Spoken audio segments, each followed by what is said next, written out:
अब ये तुम्हारी हुई, संभालो।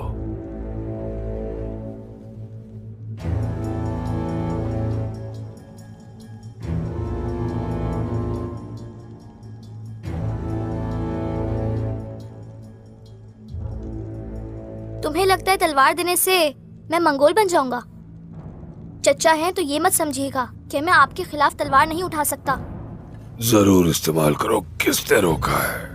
बस गिरने ना पाए। मेरे खून से हो तुम, साबित कदम रहना। मैं जानता हूँ कि आप क्या कहना चाहते हैं। आपको मालूम है कि मुझे तलवारबाजी पसंद है और मुझे अभी तलवार चलाने की इजाजत नहीं।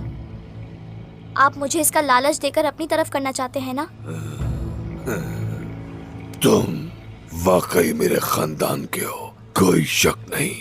छोड़ो ये सब, सिर्फ तलवारबाजी के शौक से ये सब नहीं हो सकता।